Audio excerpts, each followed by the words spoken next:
If Zeus falls in love with you, you don't become a legend. You become a body that isn't yours anymore. Let's abandon the sanitized framing we've inherited. Zeus and Hera aren't the king and queen of Olympus, ruling with wisdom and justice. There's something far more disturbing. Zeus is the apex predator, infinite power, zero accountability, immortal, invulnerable, and utterly bored with the isolation of godhood. So he hunts. He descends from Olympus, not out of love, but out of the same impulse that drives a cat to toy with a mouse. Because he can. Because there's no one to stop him. Because consent is a mortal concept that doesn't apply when you can reshape reality with a thought. And Hera? She's not the wronged wife seeking justice. She's the sadistic jailer who cannot, will not punish her husband. Instead, she turns her infinite rage on the only targets available, his victims. Their marriage isn't held together by love or loyalty. It's a feedback loop of hunting and punishing. He selects the prey, she designs the torture.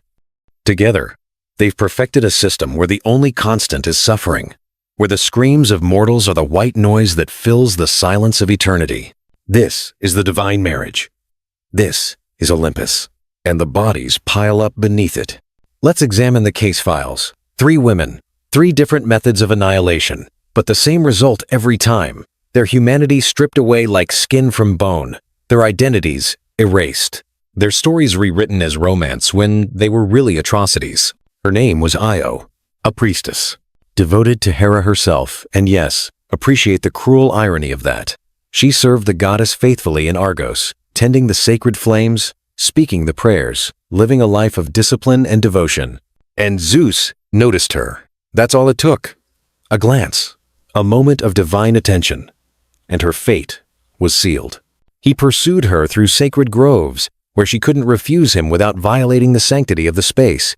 He cornered her in temples where she'd come to pray to his wife. This wasn't seduction. This was systematic entrapment by something with infinite patience and absolute power. And when Hera's suspicion grew too intense to ignore, Zeus made a choice. He transformed Io into a cow. Now, let's be very clear about what that means. This wasn't a gentle magic spell where she blinked and suddenly had hooves. Transformation is a biological process, and biology, when accelerated and forced, is agony. Imagine your fingers. Right now, flex them. Feel the joints, the individual bones, the tendons sliding under skin. Now imagine those bones softening like heated wax, fusing together. Your flesh stretching as keratin deposits build up, layer after layer, until your hands, your beautiful, dexterous hands, are sealed inside blocks of hoof. Your spine extends, vertebrae multiplying, forcing you forward onto all fours as your pelvis restructures to accommodate a quadruped's posture, each bone snapping into its new position. Your internal organs shifting, stomach dividing into chambers designed to process grass instead of bread. Your jaw elongates, teeth flattening into the broad molars of an herbivore.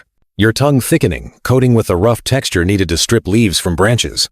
And through it all, the worst part, the part that makes this torture instead of transformation, your mind remains intact. Io's human consciousness, her memories of language and love and identity, trapped inside a brainstem designed for grazing. She could think her own name, Io. 2 syllables, simple. But when she tried to speak it, what emerged was a low, guttural moo that made farmers look up from their fields and see only livestock. She ran to her father.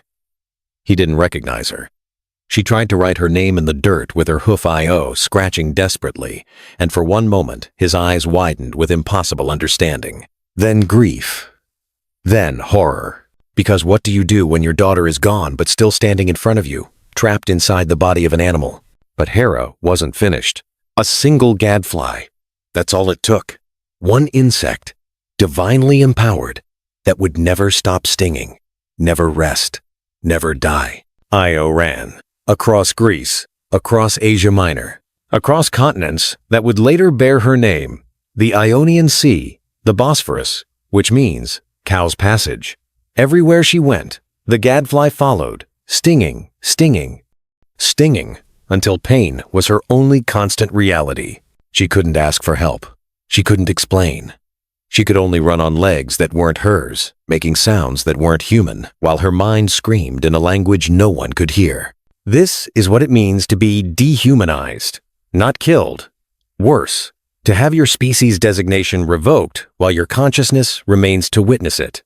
To be systematically stripped of language, appearance, recognition, all the things that let the world know you're a person, until nothing of your original self remains visible to anyone. You're alive. You're aware. But you're not human anymore. And no one is coming to save you. Her name was Semele, a princess of Thebes. Beautiful, intelligent, and doomed the moment Zeus decided he wanted her. He visited her in human disguise because even he understood that his true form was incompatible with mortal biology. He played at being a man. He whispered promises. He left her pregnant with the god who would become Dionysus. And that should have been the end of it. Another demigod born, another mortal left to raise a divine child alone while Zeus moved on to his next obsession. But Hera found out. And Hera had a better idea. She came to Semele disguised as an old nurse, kind and concerned.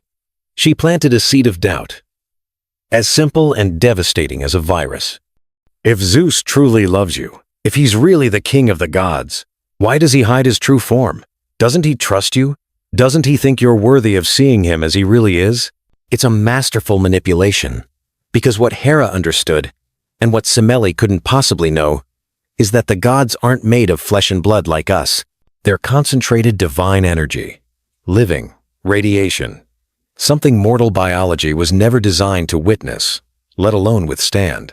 Semele, pregnant and in love and desperate to believe she was special, asked Zeus to reveal himself, and Zeus, bound by an oath he'd foolishly sworn, had no choice but to comply. So let me describe what it's like when a mortal witnesses divinity unfiltered. It's not glory. It's not transcendence. It's a nuclear reaction occurring in flesh. Her eyes boiled in their sockets before she could even close them. The vitreous fluid superheating, optic nerves frying like wires overloaded with current. But she was already beyond seeing. Her skin blistered across her entire body simultaneously. Second-degree burns appearing in the space between heartbeats. Then third-degree. Then something worse. Something medicine doesn't have a name for because it doesn't happen outside of mythology. Her skin didn't just burn, it liquefied, sloughing off in sheets, revealing muscle tissue that immediately began to cook. The smell of burning flesh filling the room, her own flesh, while her lungs seared from the inside with each breath of superheated air. Her internal organs broke down, proteins denaturing, cells rupturing.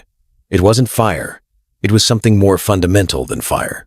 It was the complete incompatibility between mortal matter and divine presence. And she didn't die instantly. That would have been mercy. For several eternal seconds, she felt every cell in her body unravel.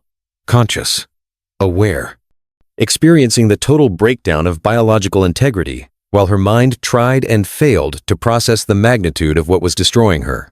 Then she was ash, and silence, and the faint outline of where a person used to be. But here's where the story becomes truly grotesque. The fetus, somehow, impossibly survived. Dionysus, already divine enough to withstand what his mother couldn't. Lying in the burned wreckage of Semele's body, premature, undeveloped, but alive. Zeus's solution? He cut the fetus from the remains and sewed it into his own thigh to complete the gestation. Let's sit with that image for a moment. Really consider what that means. A god performing improvised surgery on himself, his own flesh becoming a womb. Dionysus gestating in divine muscle tissue, fed by ichor instead of blood, developing in the leg of his father. Zeus walking around Olympus for months with his son growing inside his thigh like a tumor, like a grotesque pregnancy that violated every law of nature. This is presented in the myths as a miracle. Zeus, the heroic father, saving his son from certain death. But think about what it required. Semele had to be reduced to ash. Her womb, her body, her entire biological role in creating this child erased, appropriated. Dionysus is called twice born, from his mother and from Zeus. But that first birth is a footnote, a technicality, a brief mention before we get to the important part. How Zeus, saved the day. Semele became a step in someone else's story. The woman who foolishly asked to see a god and paid the obvious price. Not a victim, just naive, just weak, just mortal. Her name means earth in some translations. How fitting. She was ground down into nothing so that something greater could rise from her ashes. Divine love doesn't preserve you. It consumes you, breaks you down to your component parts, and then it takes credit for whatever's left. Her name was Callisto, a huntress. One of Artemis's sacred companions, sworn to chastity and the wild places of the world. She ran with wolves, spoke the language of the forest, lived by the moon's phases and the migrations of prey. Her life was discipline, skill, and devotion to the goddess of the hunt. Zeus saw her. Zeus wanted her. And Zeus took what he wanted. The myths sometimes call it seduction. They're lying. When one party has infinite power and the other has sworn an oath of chastity, they'll be killed for breaking. There's no seduction, only violation. And Callisto, like so many before and after, was left with the consequences. When Artemis discovered Callisto was pregnant, she didn't ask how it happened. She didn't investigate. She simply saw the broken oath and responded with rage. Callisto was banished, stripped of her position, her community, her identity as a huntress, blamed for being prey. But Hera had her own punishment planned. She transformed Callisto into a bear. This transformation was different from Io's. Io kept her human mind trapped in an animal body, fully aware of what she'd lost. Callisto's transformation was crueler in a different way. It was gradual, incomplete. Her humanity leaked away slowly, like water from a cracked vessel. Her hands became paws, thick, clawed, powerful. She watched it happen, the fingers she'd used to string a bow, to weave, to touch her child's face when he was born, consumed by fur and callus. She lost the ability to hold anything, to make anything, to do anything that required the dexterity that separates humans from beasts. Her thoughts began to simplify. Complex language dissolved into base emotions, hunger, fear, the territorial instinct to protect. She'd think of her son, Arcus, and the thought would fragment before completion. The name would slip away. The face would blur. All that remained was a dull ache of loss she couldn't articulate even to herself. She lived in the forest she'd once hunted as a human, but now she was the hunted. She avoided humans by instinct, even as some deep, drowning part of her remembered being one. She raised her son from a distance, watching him grow. Unable to approach, unable to explain. Years passed. Arcas became a man, a hunter like his mother had been, skilled with spear and bow, deadly, efficient. And one day, in the woods, he encountered a bear. Callisto saw him, and in that moment, enough humanity remained for recognition, for the overwhelming flood of love and grief and desperate hope that maybe, he would know her. That some bond of blood would transcend the curse. She approached, not charging, not aggressive, just walking forward with all the yearning of a mother who hasn't held her child in years. Arcas saw only a bear approaching. He raised his spear, and Callisto had just enough of her mind left to understand what was about to happen. Her own son, trained to kill beasts, unable to see that the beast in front of him was the woman who gave him life. She couldn't speak, couldn't explain, could only stand there as he took aim at her heart. Zeus intervened at the last second. He transformed them both into constellations Ursa Major and Ursa Minor, the Great Bear and the Little Bear, frozen in the sky forever. The myths present this as a happy ending, Zeus's mercy saving them both from tragedy. But look closer at that mercy. They're stars now, scattered across the night sky, forever separated by millions of miles of void, forever silent, forever locked in the forms that represented their suffering. She as the bear, a reminder of her transformation. He as the hunter, a reminder of what he almost did. They're not together, they're monuments, eternal reminders of what happens when mortals attract divine attention. A cautionary tale written in light, visible to every human who looks up and thinks the gods care about them. Even Zeus's mercy is just another cage. Step back. Look at the structure. Io, Semele, Callisto. 3 women, 3 different transformations. But the trajectory is always the same. First, selection. Zeus chooses them. Not because they asked for it. Not because they did anything to deserve his attention. Just because he decided, in that moment, that he wanted them. Second, violation. Physical, psychological, or both. The thing about absolute power is that consent becomes irrelevant. They can say no, it doesn't matter. They can run. He's faster. They can hide. He's everywhere. Third, transformation. This is where it gets interesting, because the transformation is always presented as something external. Hera's revenge, divine judgment, the consequences of mortal hubris. But look at what it really is. Punishment for being victimized. They didn't ask to be noticed. They didn't want divine attention.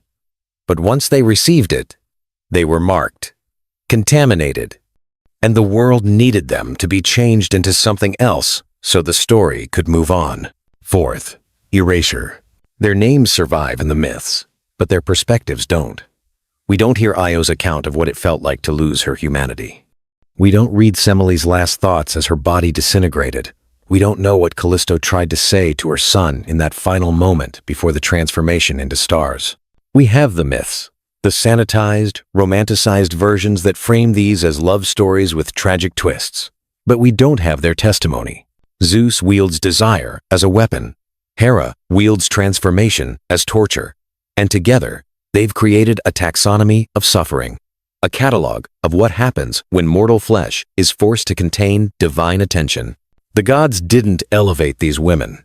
They disassembled them, turned them into experiments, into warnings, into stories told to entertain rather than to horrify. And the cruelest part? None of them asked for any of it. None of them could refuse. And none of them survived as themselves. The age of heroes. The golden age of Greece. Mount Olympus shining in the clouds. Gods descending to walk among mortals. Demigods reshaping the world. All of it built on a foundation of broken bodies and stolen identities. These weren't love stories. They were crime scenes. The gods didn't bring blessings. They brought biological weapons, disguised as affection. And the myths we inherited are the sanitized reports, filed by the perpetrators, that turned atrocity into entertainment. So the next time you see a painting of Zeus descending from Olympus, whether as a swan, a bull, a shower of gold, remember what it looked like from the other perspective. Not divine radiance, not transcendent beauty, a predator approaching. Absolute power doesn't transform love into devotion. It transforms people into objects, into experiments, into cautionary tales told by those who will never face consequences. The gods were just the first to perfect it. History is full of those who followed their example, who wielded power without accountability, who turned living, breathing humans into props for their own narratives, who believed their desires justified any method of satisfaction, and their status exempted them from the concept of consent. We've been telling these stories for thousands of years, romanticizing them, teaching them to children, as mythology, as entertainment. Maybe it's time we called them what they really were. Their names were Io, Semele, Callisto, and they deserved better than to become myths. If you want to explore more hidden truths behind the stories we were taught to romanticize, subscribe, because there are dozens more like this, each one a horror show disguised as a fairy tale. Each one hiding systematic abuse behind poetic language and divine excuse. Let me know in the comments which myth you want deconstructed next, because once you start seeing the pattern, you can't unsee it. And maybe that's the point.